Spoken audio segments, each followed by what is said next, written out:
$3.61 billion.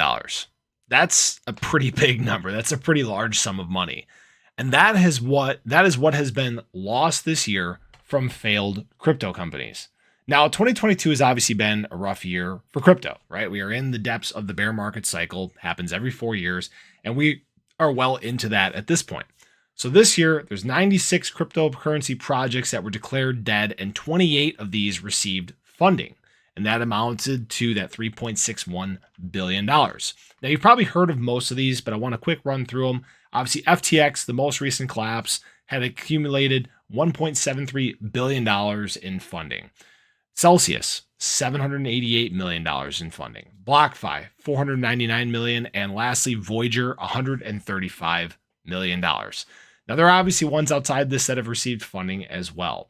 And I want to add some kind of context to this, okay?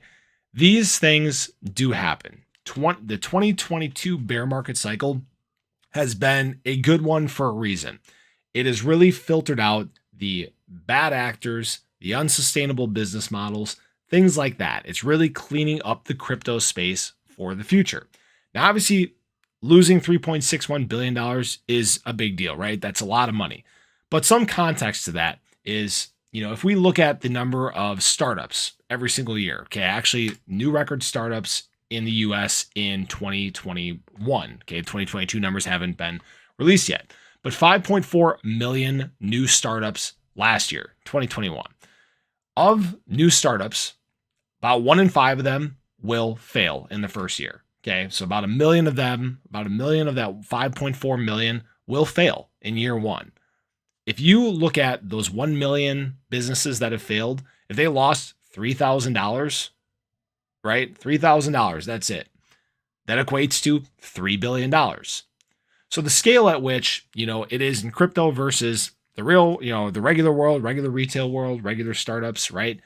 It's not comparable, okay? Because I guarantee there are plenty that have lost more than $3,000. But it still sheds a bad light on crypto, right? This is, what everybody's reading about in the news. I mean, honestly, at work, I get asked about crypto a lot now. It's like, oh yeah, what do you think of that SBF guy? And, crypto's bad because of this. And unfortunately, it sheds a negative light. But like Austin Hilton says, this too shall pass. There are these negative times, but from the ashes of these negative times, great things can emerge. Innovation, better protocols, right? More transparency. These are the things that a lot of these entities are starting to get into in crypto now to help regain some of the trust that has been lost of these specific things. Now, will 2023 be different? Obviously, we don't know. Crypto evolves year over year. There's new things that come out, new entities in the space. For example, ClearCryptos. ClearCryptos is really trying to clean up crypto.